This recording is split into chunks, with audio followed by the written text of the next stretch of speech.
Good morning and good evening to our friends across the globe. I'm Kenny Udloff, Business Development Analyst at Awenta Life Sciences. Welcome to the webinar today. The topic for today's webinar is management of REMS and RMPs. Well, with a dynamically changing drug safety scenario, it is vital to have in-depth knowledge of how to monitor risk and prepare plans to mitigate them. Let's embark on this journey and learn systematic and scientifically sound processes for risk management in this webinar, management of REMS and RMPs. Before I introduce our speakers, I would like to cover a few housekeeping topics. You are welcome to post your questions during the webinar. We will do our best to address your questions. In case we are not able to answer your questions due to time constraints, we will try to respond to you via email. Additionally, the webinar will be available for download on demand after a couple of days. Today's presenters are Dr. Sanjeev Viglani and Dr. Mukta Chopra. I will now introduce our two speakers to you. Dr. Sanjeev Viglani is the founder and director of Awenta Life Sciences. He's an MD in internal medicine and has over 20 years of experience in the field of medicine, pharmacovigilance, and clinical research. In his last assignment, he was the Vice President of Safety and Medical Affairs at APSER. Just before joining APSER, Sanjeev was the Vice President for Pharmacovigilance and Medical Writing at Accenture, had been in senior leadership roles in some other companies like CIDP, CleanRx, and Ranbaxy prior to his stint at Accenture. He also worked as a senior resident in cardiology and medicine department. Dr. Mukta Chopra is the co-founder and director of Awenta Life Sciences and has over 16 years of experience including pharmacovigilance and clinical research. She was Associate Vice President for USPV and Clinical Safety at APSER in her last role and was overseeing delivery and operations from India, which included case processing, aggregate reporting, literature monitoring, and signal detection. Before joining APSER, she was with Ranbaxy as a compliance lead. She comes with an extensive experience in various databases like Argus Safety, RSG, and has also met the challenges of business continuity planning and data restoration. At this time, I'm going to hand the floor over to Dr. Sanjeev Viglani, who is going to start today's presentation. Thanks, Thierry, for this nice introduction. And so in today's webinar, we're going to talk about the EU RMPs and REMS. So I will start with the EU RMP structure. What are the different parts of the RMP? Then Dr. Mukta will talk about the risk evaluation and mitigation strategies. What are the different elements of REMS? This would include the medication guides, the element to assure safe use, and communication plan. And then she'll talk about some of the examples and challenges which are associated with REMS.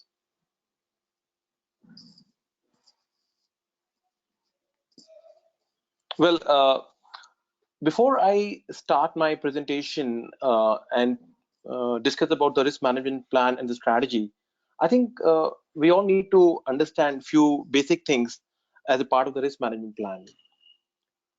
Whenever a product is authorized in the market, the regulatory authorities expect that benefits are outweighing the risk. And in order to ensure that the benefits outweigh the risk management plans are implemented. Now, we're going to focus more on EU and the US in this webinar, but generally as a rule, this is the expectation of all the regulatory authorities across the globe for the purpose of risk management plans. Now, in Europe, for all the medicinal products which are authorized, it is a mandatory practice that we have to submit RMP at the time of submission of the dossier. While in the US, REMS is required only for specific products. It's not that for every product, REMS are required. So the overall aim of the risk management plan is to ensure that the benefits outweigh the risk by greatest achievable margin. And RMP basically is a kind of a dynamic document that should be updated throughout the life cycle of the product. So this includes the addition of safety concerns wherever required, but also as the safety profile is further characterized, it would include the removal also or reclassification also of the safety concerns. With the exception of some patient registries, it is expected that over time, the additional pharmacovigilance activities in the RMP will be completed and thus removed from the RMP. So practically in an RMP, and of course I'll talk about RMP in detail, there are three main elements of the RMP. One is the safety specification, which is basically the identification and the characterization of the safety profile of the medicinal product with the emphasis on the important identified, important potential, and the missing information. And these are three important terms which have been clarified by GUP module revision 2. And I'll talk about these three important definitions also in my subsequent slides. The other important element of RMP is the pharmacovigilance plan. So in the pharmacovigilance plan, it contains the planning of the pharmacovigilance activities to characterize and quantify the clinically relevant risk and to identify new adverse reactions. And the third and the most important part is the risk minimization plan, which is the planning and implementation of the risk minimization measures, including the evaluation of the effectiveness of these activities.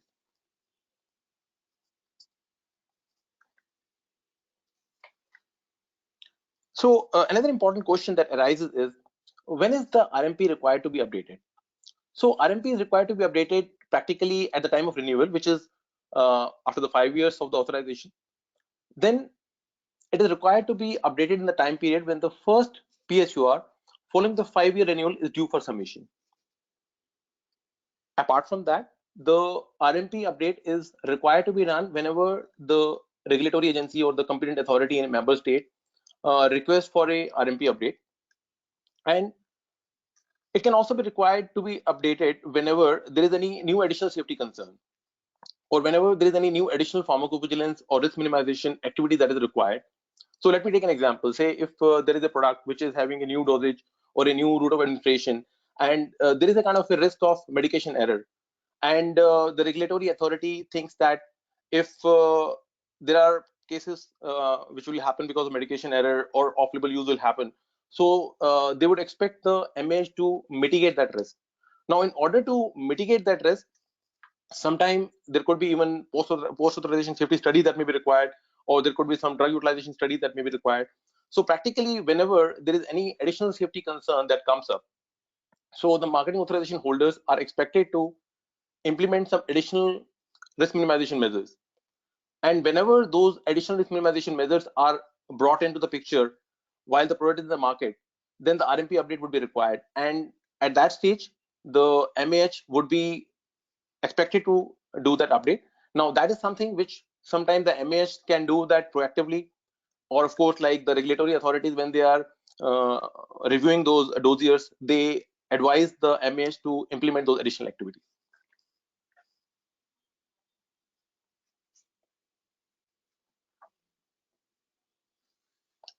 Now, there are different parts of risk management plan. As you look at this particular slide, it has part 1 to part 7. And part 1 is basically the product overview.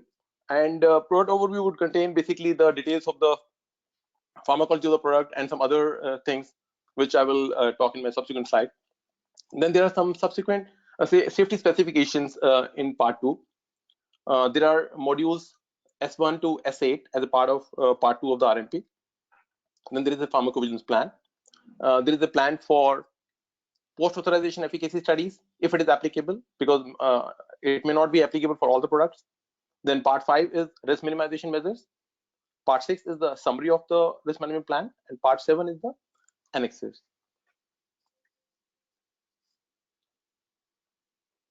Now, this is a very important slide here. And as you see here, like there are different kind of sections which are mentioned over here for or different kind of parts of the RMPs required for different products. And if we have any full marketing authorization application, or if there is an originator product or innovator product, in that kind of application, all the parts of RMPs are required to be populated when we are submitting the dossier. But if it is a generic application, or if it is a generic product, we don't have to fill all the parts of the RMPs. Like section 1 to 7 module for part 2 is not required for generic application. And if basically what happens is that there are list of safety concerns which are mentioned in the CMDH website, and many of you who are already preparing the RMPs, you would have seen those list of safety concerns in the CMDH site. So if the product has the list of safety concerns in the CMDH site, then only module 8 of the part 2, that is section S8 module of the safety specification, is required to be prepared for generic, and then the other parts of the RMP are required to be prepared. Generally for generic product, there are not many kind of post-authorization efficacy studies, which is part 4. So that is also not applicable. And then section 1 to 7 is not required to be populated. But yes, if the list of safety concerns are not there in the CMDA site, and say if the originator also does not have the RMP, then in that case, the marketing authorization holders are expected to have their list of important identified risk and the potential risk and the missing information, and section 7 also has to be populated. And there was a new guideline that came in June 2019 by the CMDH, and it said that even if the originator RMP doesn't exist, and if there are no safety concerns in the CMDH side, practically, if there are no additional risk minimization activities, then even the generic companies can mention that there are no safety concerns. But if they think that yes, there are some additional safety concerns, they can mention that. So practically, it is the call of the marketing authorization holder to take that, and they have to identify those important risks or potential risks or the missing information.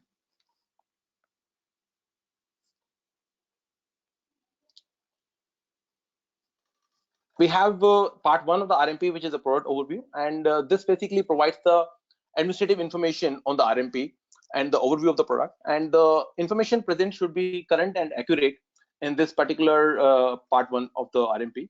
And the other different kind of information, other information that is required is the pharmacotherapeutic group, which is ATC code, name of the marketing authorization applicant, what is the kind of procedure, whether it is mutual recognition or decentralized procedure, and what is the invented name in the EA, what is the brief description of the product, what is the chemical class, the summary of the mode of action, any kind of important information about the composition, the indication, dosage, whether the product is subject to any additional monitoring. So all that comes basically as a part of part 1 overview of the product. Then there is a second part, which is part 2, which is basically the safety specification, and this is one of the most important sections of any RMP. And the purpose of this safety specification is to provide an adequate discussion on the safety profile of the medicinal product, with a focus on those aspects that need further risk management activities. And it should include a summary of the important identified risk, the important potential risk, and the missing information. So now I'll clarify what is important identified here. So important identified risks are basically, I would say, undesirable clinical outcomes or undesirable safety reactions which are occurring due to product, and the causal association is known to occur with the drug. When we talk about, and basically the important identified risks are kind of reactions which are already mentioned as adverse reactions in the SMPC. Now, important potential risk would be the undesirable clinical outcomes for which there is a suspicion of the causality with the drug, but that has not been proven. So say, for example, if there is a kind of a hepatotoxicity which is seen in rats or animal population, but if it has not been seen in the human population, so the causality, say, may not be confirmed in the human population, and therefore it may be considered as an important potential risk. And then, of course, there would be further characterization of that risk that is required, and there are different studies also that may be required if there is a kind of a evidence that yes, this could be a event which could be potentially causally related to the drug. And then the third important element is the missing information, and missing information is basically kind of a data or the population which has not been studied. Say, for example, if you're doing a clinical trial, and we know that when we do a clinical trial, we identify some specific population subset. We may not be recruiting the pregnant patients, we may not be recruiting the lactating females, we may not be recruiting, say, elderly population. Now, whenever we have such a kind of population which has not been studied, and say we expect that the data or the safety data may differ in that population. So, for example, if we suspect that if we haven't taken the pregnant females and there is a kind of a risk of teratogenicity based on the animal data, so then we cannot say that safety is proven in the pregnant population. So practically, we have to take a call on a case-to-case basis, and based on the results from our clinical trial, and once we get that data, after that we also have to make a kind of a interpretation whether any particular population should be considered missing, because it's not that any population that has been excluded by default becomes missing information. No, we have to basically take a clinical judgment call for the missing information. And if we think that yes, for a particular population the safety profile would not hugely differ, then that population would not be considered as missing information. Say, for example, if you are conducting a clinical trial of chronic obstructive airway disease, and say we have taken population only from 18 to 65, but we know that even beyond 65 there are a lot of COPD patients, and it's not that by default we'll say that yes, the missing information is elderly population.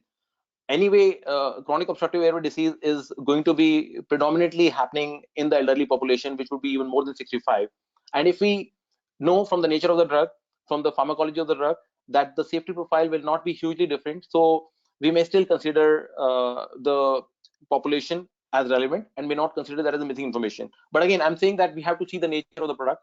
Ultimately, it's not like by default we can take any decision. Eventually, it has to be based on the kind of pharmacology of the product and different kind of parameters that we have to take into account while taking any decision on the missing information.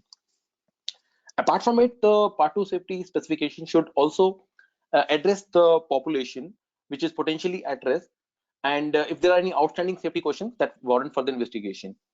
The safety specification forms the basis of the pharmacovigilance plan and the risk minimization plan.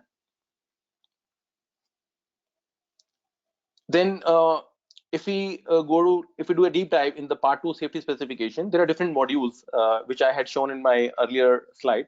So there would be module S1, which is epidemiology of the indication and the target population.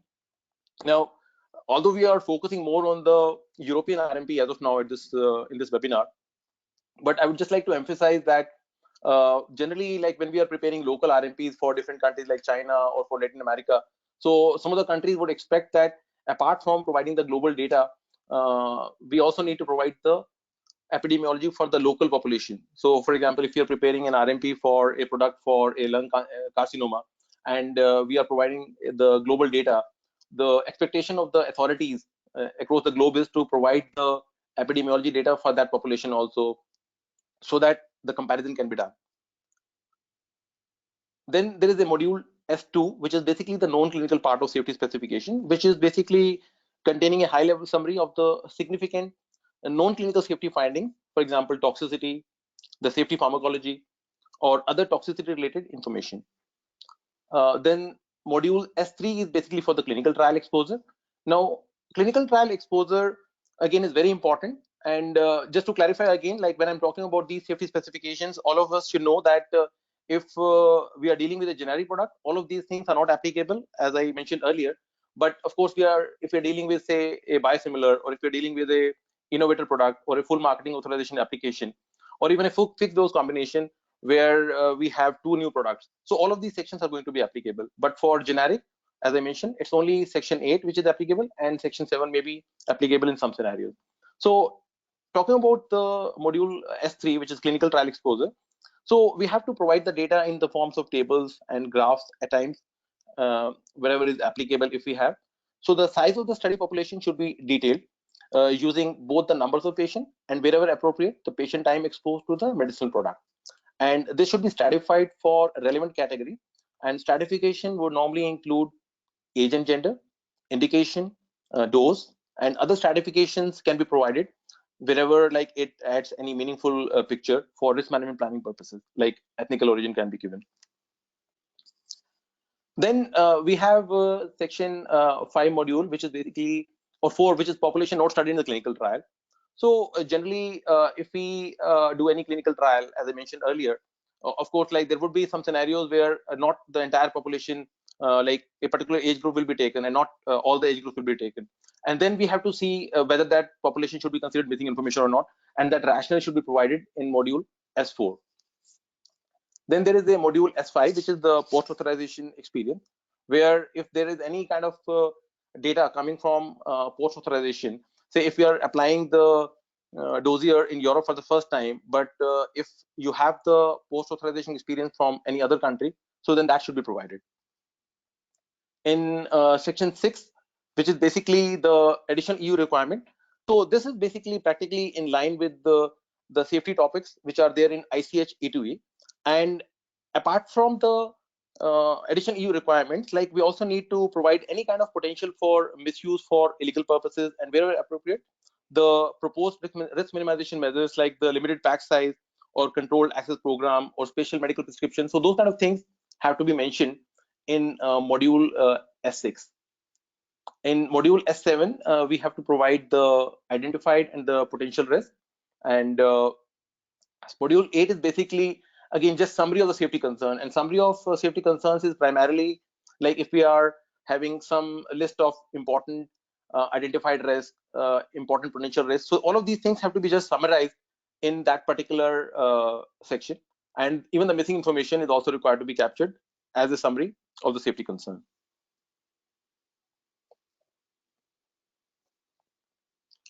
Part 3 is basically the pharmacovigilance plan, and pharmacovigilance plan has to provide the strategy for any kind of investigation of whether a potential risk is confirmed, or if there is any kind of further characterization that is to be required, or any missing information that is required to be sought. And the pharmacovigilance plan also needs to provide the strategy for measuring the effectiveness of the risk minimization methods. So practically, like if we are talking about pharmacovigilance plan, so there are two types of activities that are required to be done. One is the routine pharmacovigilance activity, and the other is the additional pharmacovigilance activity. So routine pharmacovigilance activities are basically the routine stuff that we do in any PV center, like the ADR collection, when we do the case processing, and when we do the signal detection. So all of them are basically part of routine pharmacovigilance activity. And generally, like if there is some routine questionnaire also that is basically being used for any particular purpose, so even that is a part of the routine PV activities. Like some people may have some kind of questionnaire for say some specific safety concerns, like say lactic acidosis in case of metformin.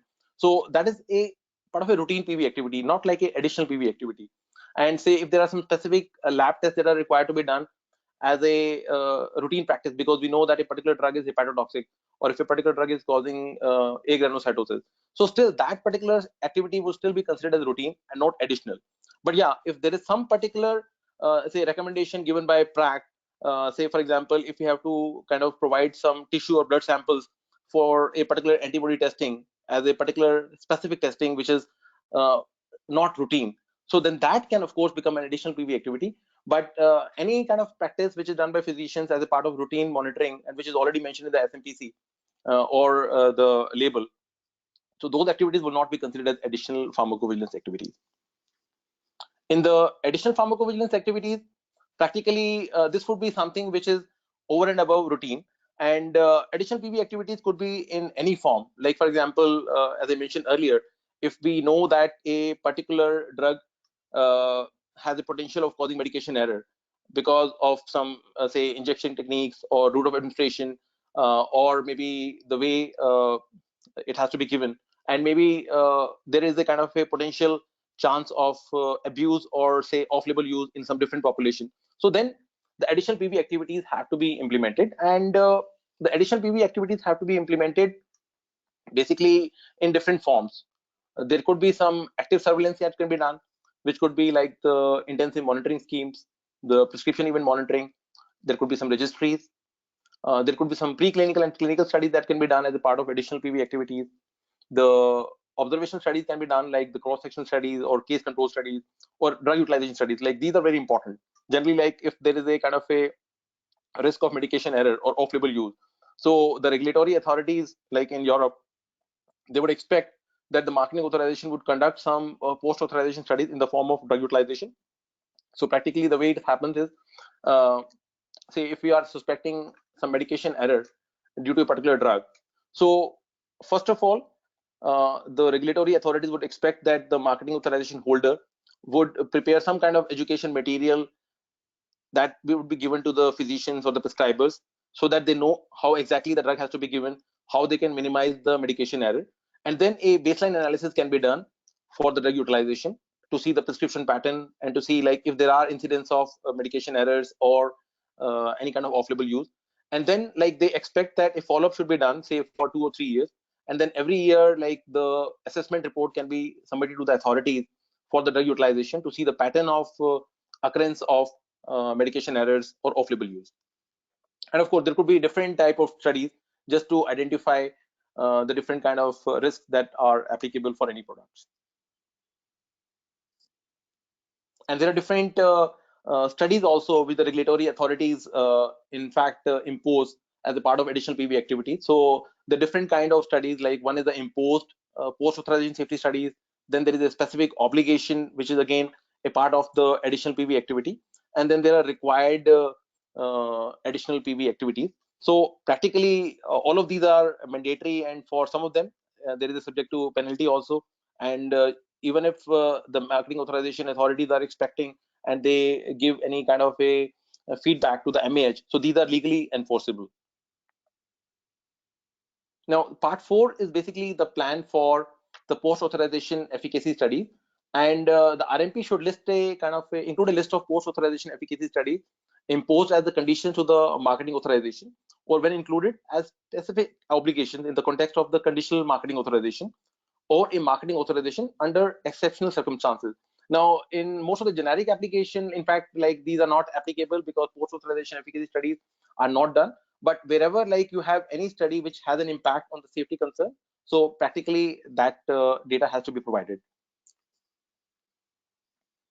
Now, RMP part 5 is the risk minimization, and in fact is the most important part of the RMP. And of course, this also would have the routine risk minimization and the additional risk minimization measures.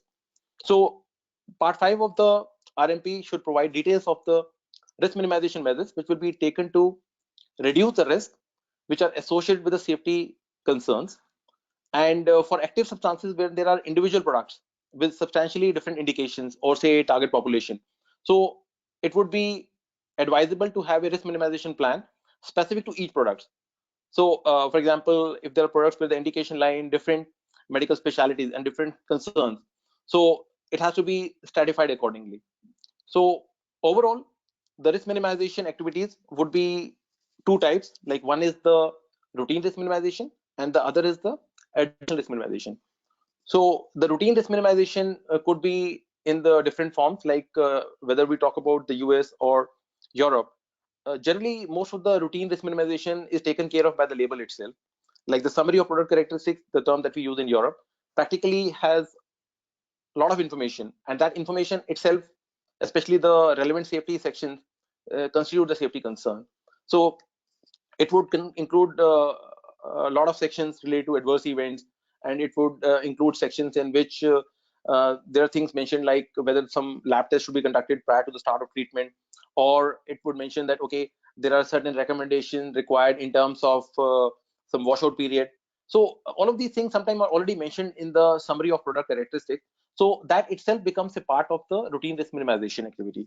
Now, even the pack size, we know that for all the products we have a particular pack size. So that itself basically is a part of routine risk minimization, because if we are having a particular number of tablets in a product, it definitely means that okay, there is a kind of a restriction on the number of dosage units, and then the doctor visit will be done by the patient at defined interval.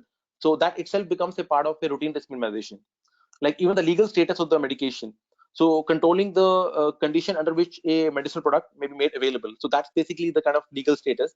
And there could be some restrictions or specific medical prescription, like if there are certain products which have to be administered only in the hospital, or there could be some special medical prescription like narcotics or psychotropic substances where there is a potential for addiction, abuse, or use for illegal purposes.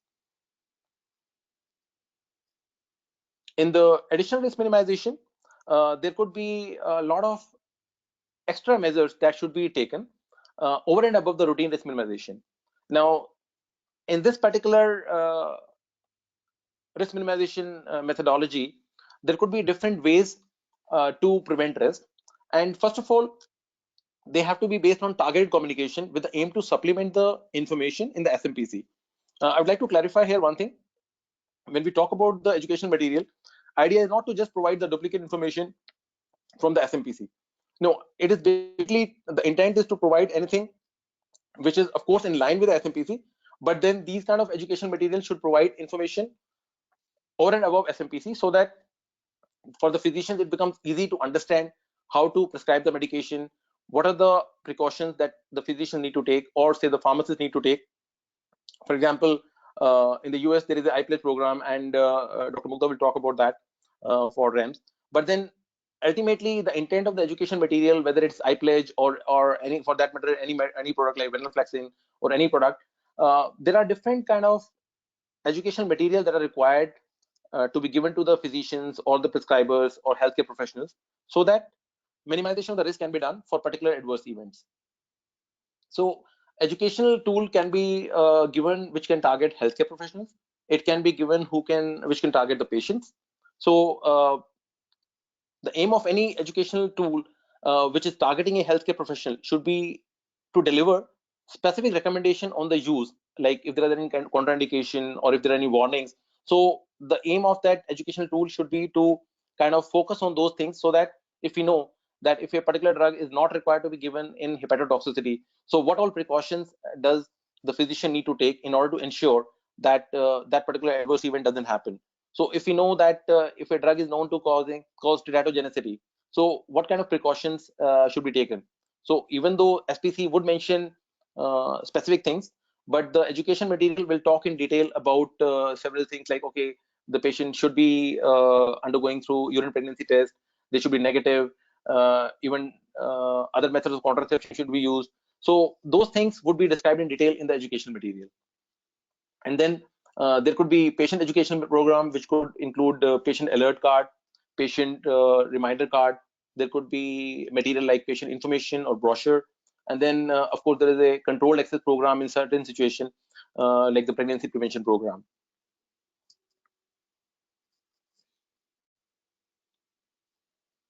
Part 6 is basically the summary of the risk management plan. And generally, like if most of you who are working on the RMPs, you would have seen that summary of the risk management plan is generally there in the public domain for majority of the products, and a summary of the RMP for each authorized medicinal product shall be made publicly available and should include the key elements of the risk management plan. And part 6 of the RMP shall be provided by the marketing authorization applicant for medicinal products which have an RMP, regardless of whether they are centrally or nationally authorized in Europe.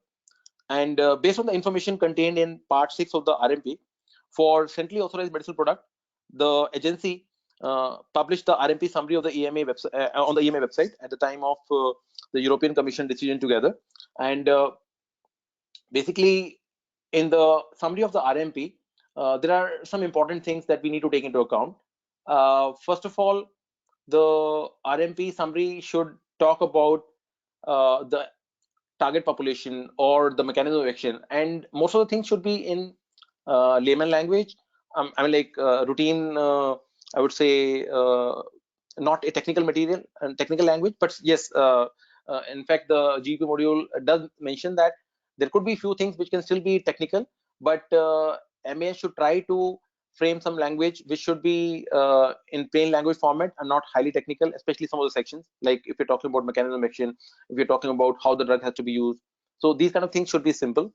And apart from that, the summary of the RMP should contain list of safety concerns again. So whatever we have mentioned, say in section 7 and section 8, so those should be mentioned in the RMP.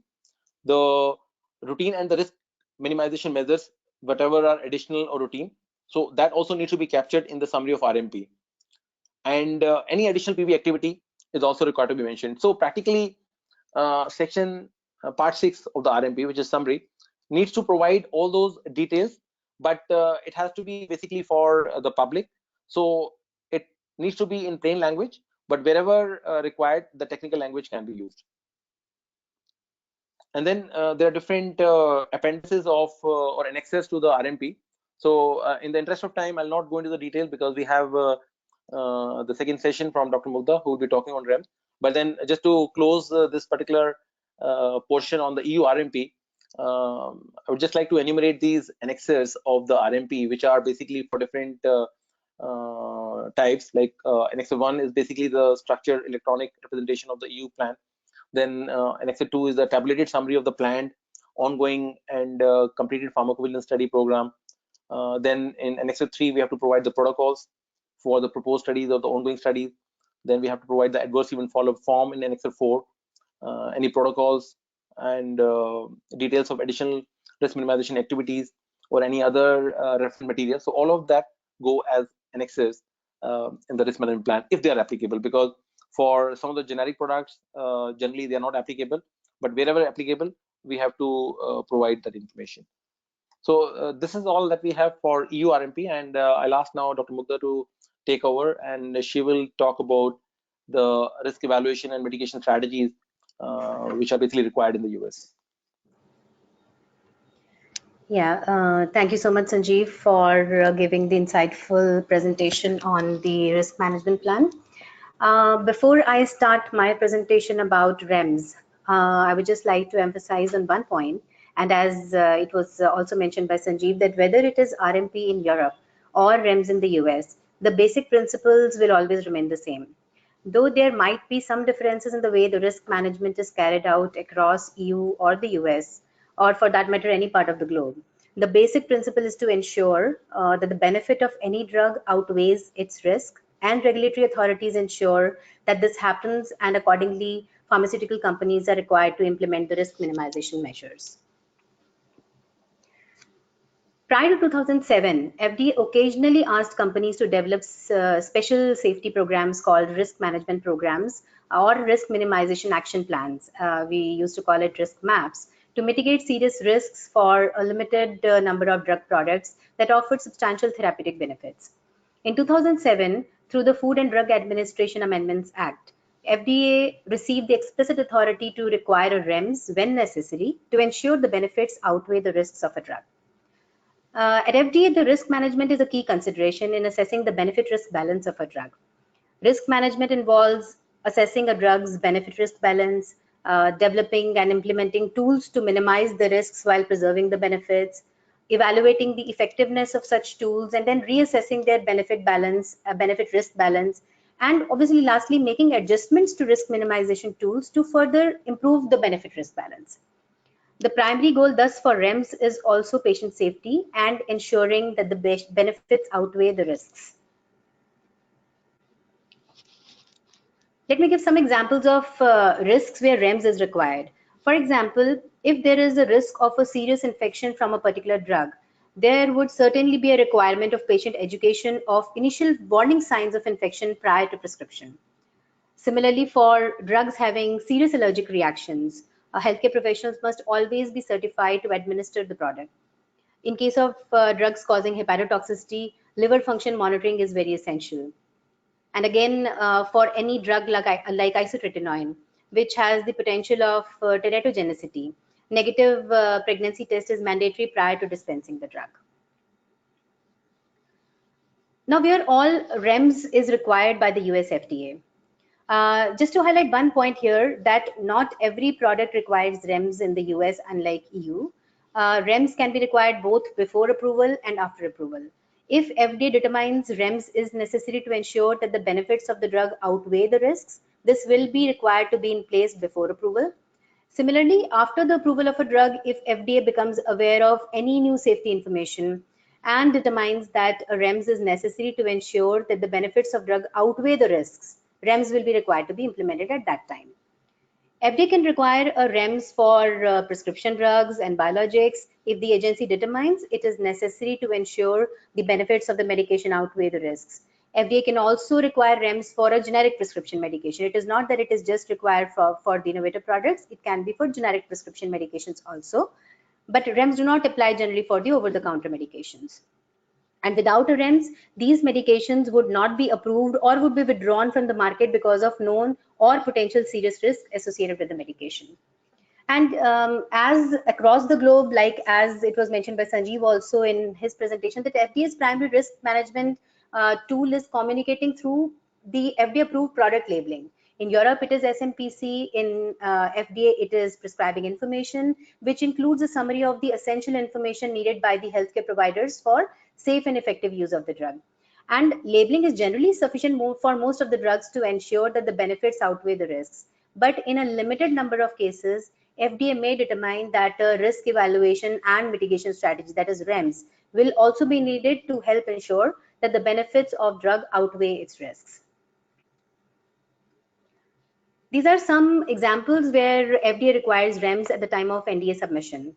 I will not be enumerating all the names, but we can see that these are the products which have the potential of some serious risks like hepatotoxicity or allergic reaction, but the benefits outweigh the risks, and applicants need to have REMS in place to mitigate these kind of serious risks.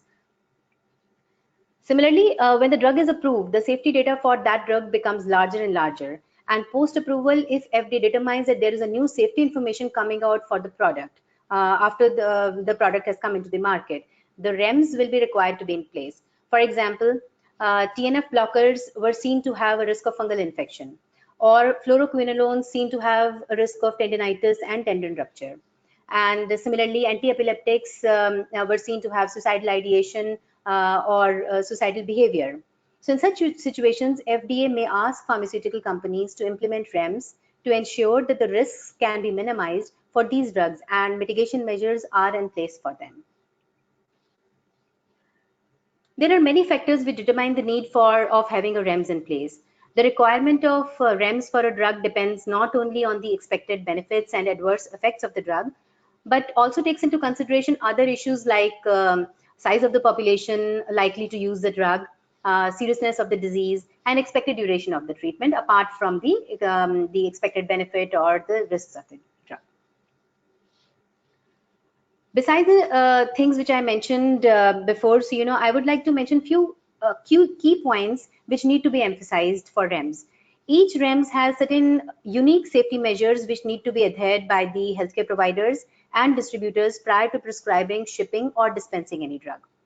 An applicant may also voluntarily submit a proposed REMS without having been required to do so by the FDA. The REMS programs are developed by the drug sponsors, then FDA reviews them and FDA approves them, and then accordingly they have to be implemented by the sponsors. FDA can, again, as I mentioned, FDA can request a REMS before or even after the drug is approved. And REMS can be required for a single drug or even a class of drugs. So each REMS has specific safety measures unique to the safety risks associated with a particular drug or the class of drugs. And lastly, as we've been talking about this, that FDA can require REMS if the agency determines that safety measures are needed beyond the professional labeling to ensure that drugs' benefits are outweighing its risks. So these were some of the key points which need to be taken care of when FDA just determines that REMS is required to be in place. By and large, there are some common stakeholders for REMS. The manufacturers, the prescribers, the patients who actually are taking the drug, and the pharmacies who are distributing the drug. Thus, the requisites and implementation of REMS affects not only the patients and the prescribers, but also manufacturers and the pharmacies.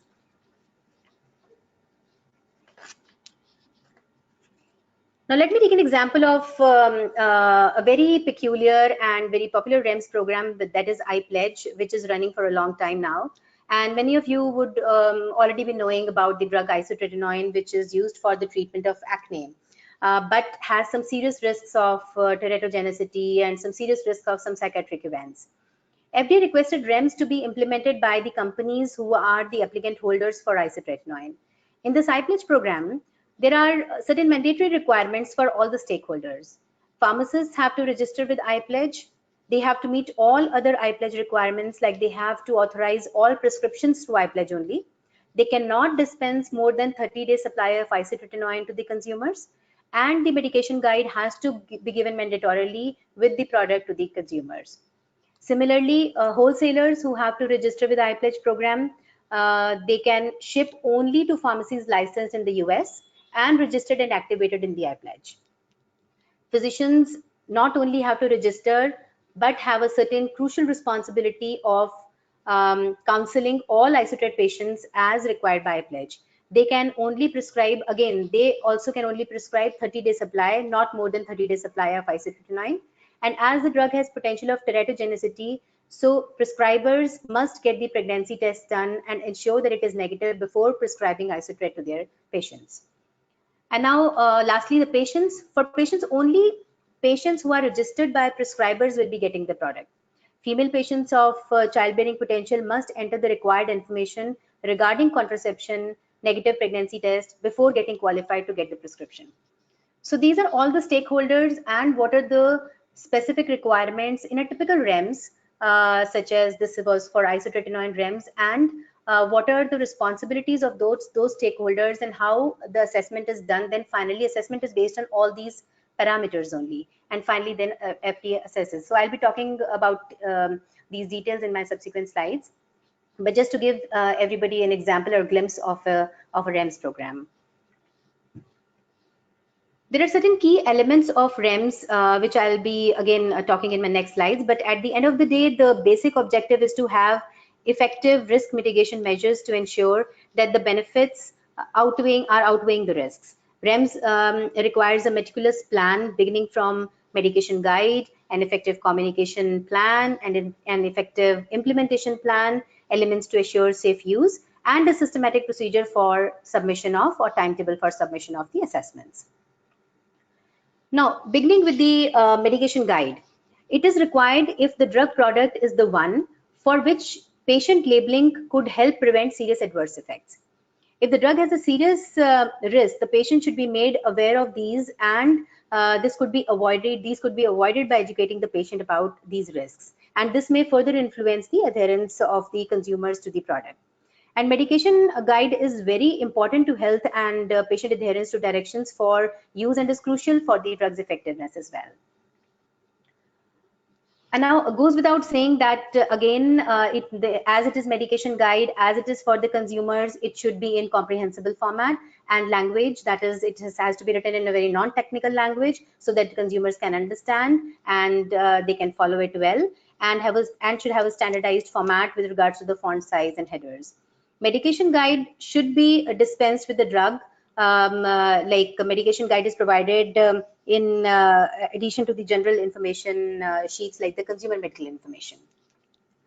Then there are certain examples of drugs which have the medication guide, like there is a drug called Xarelto, which is rivaroxaban. So goal is to inform the non-valvular atrial fibrillation patients that Xarelto should not be stopped without first informing their healthcare professional to minimize the risks of post-discontinuation thrombotic events. Again, another example of the product with the medication guide is Androgel, which clearly mentions and informs the patients about the serious risks associated with the use of Androgel.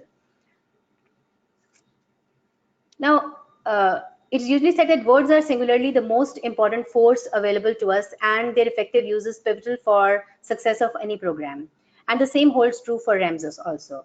So an effective communication plan is developed by the drug sponsor to support implementation of an element of REMS, and can inform key audiences like the healthcare providers about the risks of the drug. The communication plan could include sending letters to the healthcare providers, like in opioids REMS letters are sent to the healthcare providers. And this can also include disseminating information about REMS through professional societies about any serious risks of the drug and any measures to assure safe use. For example, the information regarding any neurology drug can be disseminated through some neurological societies so that the targeted physicians are aware of the serious risks and they know how to mitigate those risks. A communication plan educates, informs, and raises awareness of a risk. There is an example of REMS having a communication plan. There's a drug called Gilenya fingolimod, which is indicated for treatment of patients with relapsing form of multiple sclerosis. So goal of this REMS is to inform healthcare professionals about the risks of the product, like bradyarrhythmia and atrioventricular block or infections, macular edema, and posterior reversible encephalopathy syndrome. So an effective communication plan is built up. So the letters are sent to the healthcare professionals so that those targeted physicians who are using this drug should know about the serious risks of the drug and how to mitigate those risks. Like another example is ezogabine, a drug used to treat partial onset seizures. And again, the goal of this REMS is to inform the healthcare professionals of the risks of urinary retention and the symptoms of acute urinary retention in patients taking the drug. Coming to ITASU. ITASU is elements to assure safe use, and this is the most important element of REMS.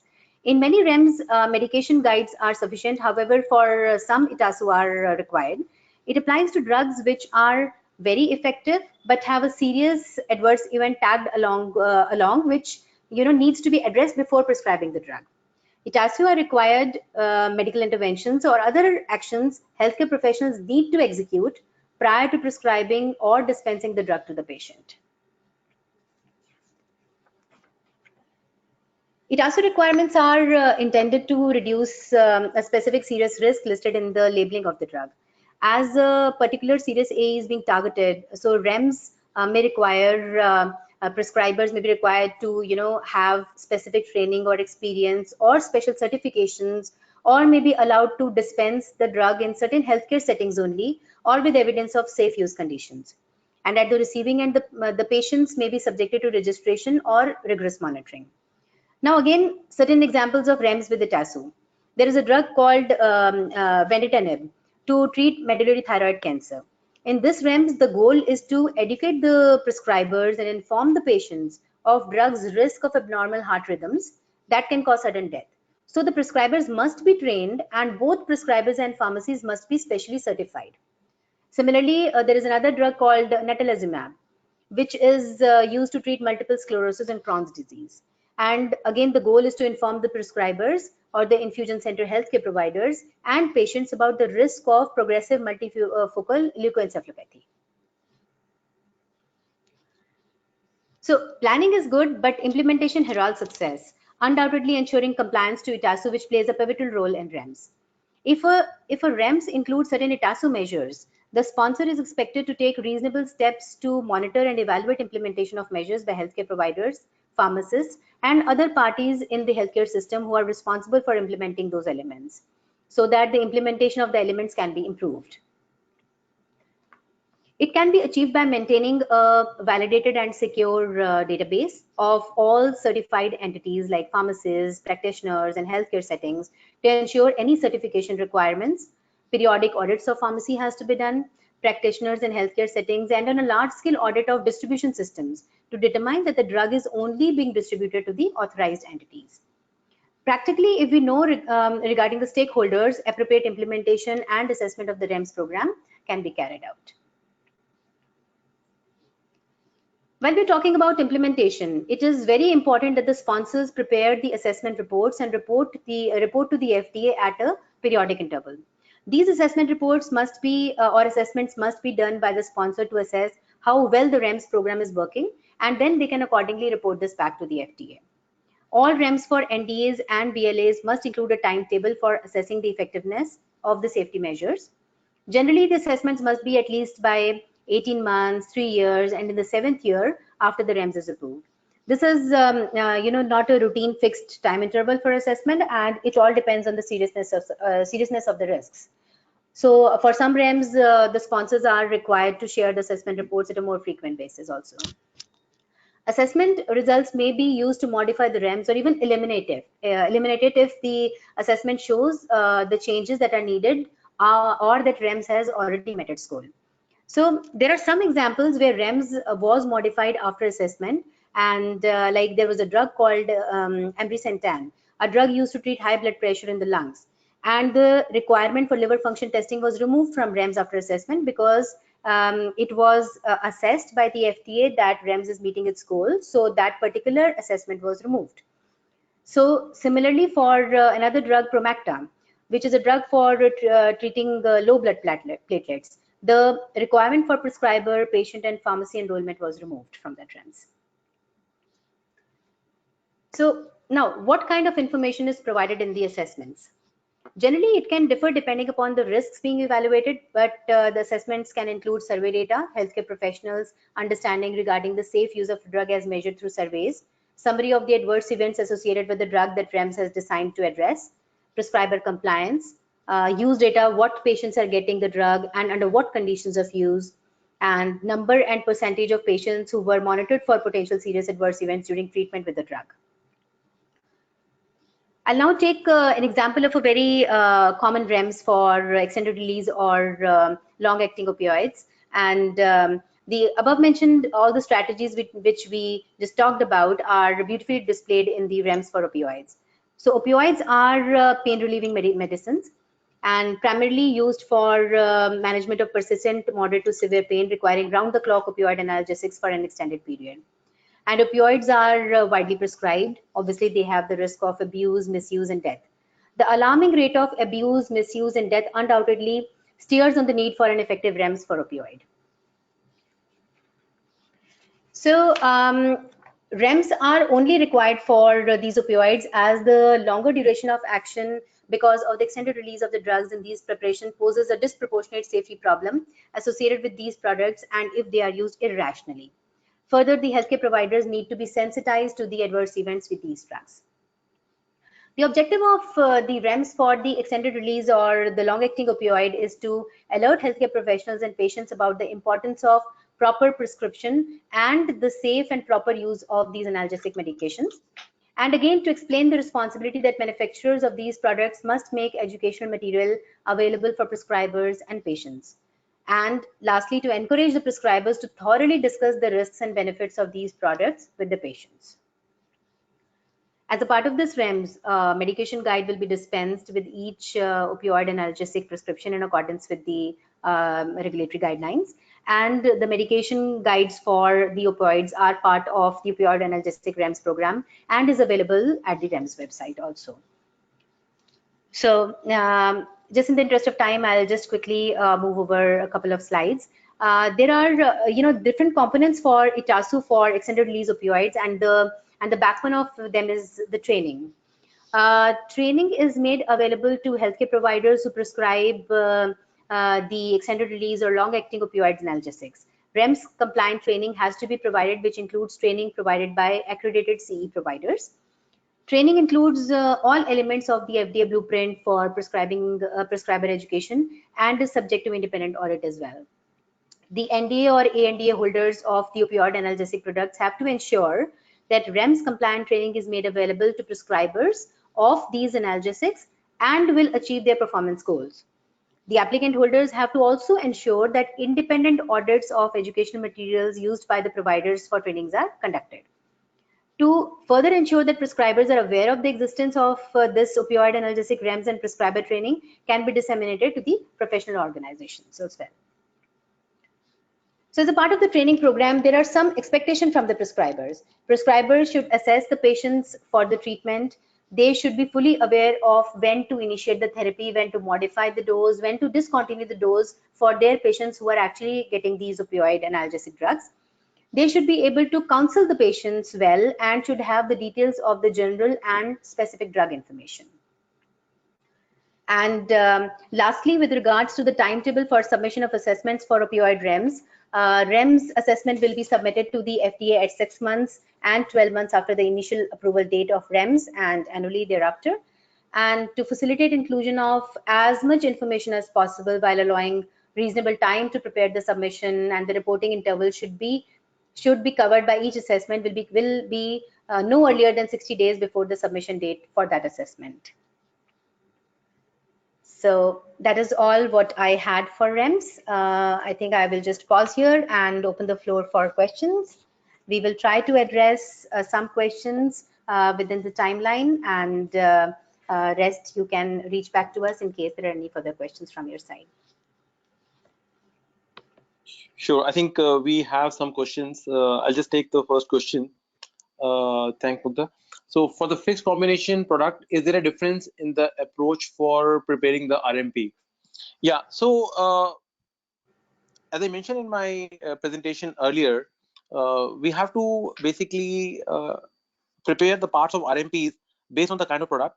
And for fixed combination product, again, first of all, we need to see whether these are two new active substances or these are like pre-existing active substances for which the combination is made. So if we have a fixed combination product for which we have new active substances, then anyway, it's a kind of a new application where all the parts of the RMPs have to be prepared. But if it's a kind of a fixed combination product where there are no new active substances, so section 1, section 4, 5, 6, 7, they're not required to be populated. It's just like section 2 and 3 are required to be prepared as an exception for that particular application, even though it is generic product. But then because there will be new data generated from the combination of the products, so that's why 2 and 3 would be required as per GP module revision 2.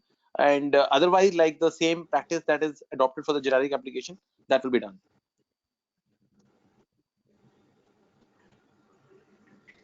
Okay, thanks, Sanjeev. I'll take the next one. And there is a question on REMS.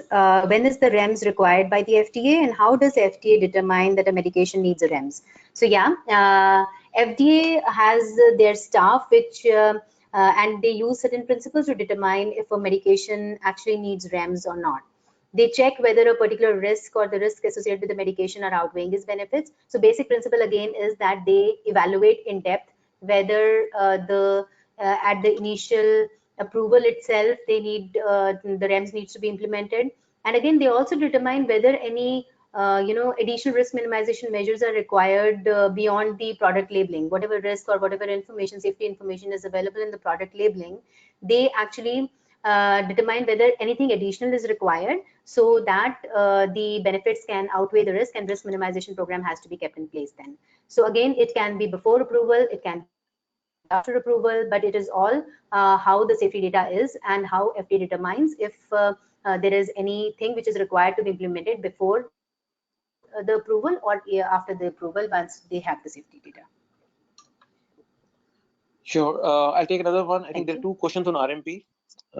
One is how does an MAH decide to update the RMP, and for generic products, what approach should be taken if the list of safety concerns are not there in the CMDH website? Okay, so I'll take first this one. For the generic product, yeah, so there are different scenarios. So if you do not have that list of safety concerns in the CMDH website, practically what we have to see, what is the status of the RMP for the innovator or the originator product. So if the original product also does not have any RMP and the safety concerns are not published in the CMD website, so practically the full module of S7 and S8 needs to be included in the RMP. And if there are some list of safety concerns already there for the originator product, then it can be aligned with that particular originator product RMP. The other thing also that we need to take into account is that there was a kind of a guideline that came in June 2019, wherein it was published by CMDH, and it was basically regarding harmonization of the RMP project, and it clearly mentioned that so if there is a kind of a application or a product for which there is no innovator RMP, and say you don't have the safety concerns also in the CMDH side, so you need to see whether your product is requiring any additional PV activity or any additional risk minimization measures, or say if you have any additional target questionnaire requirement. So if you do not have any of these requirements, then there is no requirement for any list of safety concerns. So practically that also clarifies how you need to make your RMP if you do not have the safety concerns. But of course, like at the end of the day, MH has to decide if they think that yes, these are their potential risks and these are important risks. So then full section 7 and section 8 module needs to be prepared. And the other thing is, how does an MH decide to update the RMP?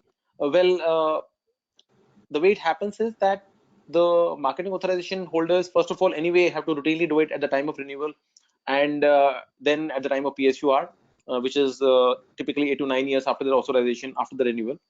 But the regulatory authorities may ask the companies to update the RMP, and that is basically if they identify any safety concern, or if there is any additional PV implementation measures that are required to be taken by the company, then of course they would need to update the RMP at that time. So that would be a call that would be taken by any MAH the moment like they implement any additional risk minimization measure. Okay, So thank you, Sanjeev. I think there is just one last question, and on REMS. Is there a provision for waiver for not participating in a single shared system REMS? So yeah, it is a very good question, and I did not touch upon the shared system REMS in my presentation, but let me just first talk about what is a shared system REMS. So a shared system REMS includes the multiple prescription drug products and is developed and implemented jointly by 2 or more applicants. So shared REMS uses single REMS document, supporting documents, and REMS material agreed by all the applicants. So the question is whether a waiver is applicable for not participating in a single shared system REMS. So answer actually is yes. So, waiver can be submitted by the sponsors to the FDA, but they have to submit the written waiver request, including the details of why they need waiver and why they need a separate REMS. Okay, so FDA will assess and see whether the applicant is able to manage the independent REMS effectively, and accordingly, depending on the details, what they have filled in the waivers are granted. Yeah. So I think, I hope I was able to answer your question.